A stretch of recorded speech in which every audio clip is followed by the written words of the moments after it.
மணிங்கிறது பூனையா? மணிங்கிறது பூனைக்குட்டியா? 10 முறைக்கு மேல் அவளிடம் கேட்டுவிட்டான். அவன் மனது முழுவதும் சந்தோஷம் பொங்கி வழிந்தது. கட்டிலுக்கு எதிரில் இருந்த சோஃபாவில் படுத்து ரதி உறங்கிவிட தூங்கும் அவளையே பார்த்து கொண்டிருந்த தேவா சிறிது நேரத்தில் அவனும் உறங்கி போனான். அதிகாலை 6 மணி. மேக மூட்டங்களுக்கு நடுவில் சூரியன் தன் செங்கதிர்களை விரிக்க ஆரம்பித்திருந்த நேரம். மியாவென்ற பூனையின் சத்தம் ரதியின் காதுகளுக்கு கேட்க தான் ஏதோ கனவு கண்டு கொண்டிருக்கிறோம் என்றுதான் அவள் நினைத்தாள். மீண்டும் மியாவ் சத்தம். அது எங்கிருந்தோ வரும் ஏதோ ஒரு பூனையின் குரல் அல்ல. அவள் தினம் தினம் ஆசையாய் கொஞ்சிக் கொண்டிருந்த மணியின் குரல்தான். இப்போதும் அது கனவுதான் என்று நினைத்தவள் புரண்டு படுக்க அவள் படுக்கைக்கு பக்கத்தில் உட்கார்ந்து அவளையே உற்று பார்த்து கொண்டிருந்தான் மணி.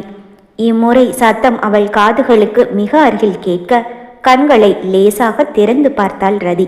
அவளுடைய மணி அவளுக்கு அருகில் உட்கார்ந்து தன் பழுப்பு நிற கண்களை அகல விரித்து அவளையே ஆசையாய் பார்த்து கொண்டிருக்க இன்னும் அவளால் நிதர்சனத்தை நம்பவே முடியவில்லை.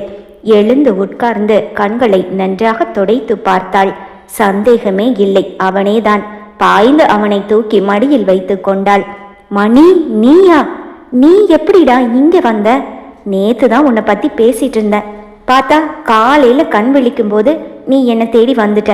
நான் உன்னை மிஸ் பண்ணின மாதிரி நீயும் என்னை ரொம்ப மிஸ் பண்ணிருப்பல. அதான் நான் எங்க இருக்கேன்னு கண்டுபிடிச்சு என்னை தேடி வந்துட்டியா? இத்தனை நாள் பார்க்காமல் இருந்ததில் அவனை தூக்கி அவன் பிடரியை வருடி முத்தமிட்டு அவனை கொஞ்சினாள் ரதி. ஆமா, இந்த வீட்டுக்குள்ள ஒரு எறும்பு கூட நுழைய முடியாதே, நீ எப்படி உள்ள வந்த? நான் இங்கே இருக்கேன்னு உனக்கு எப்படி தெரிஞ்சுது? ரதி கேள்வி மேல் கேள்வி கேட்டு கொண்டிருக்க பூனை கொட்டியோ அவளை பார்த்த மகிழ்ச்சியில் சந்தோஷமாக அவள் மடியில் புரண்டு விளையாடியது.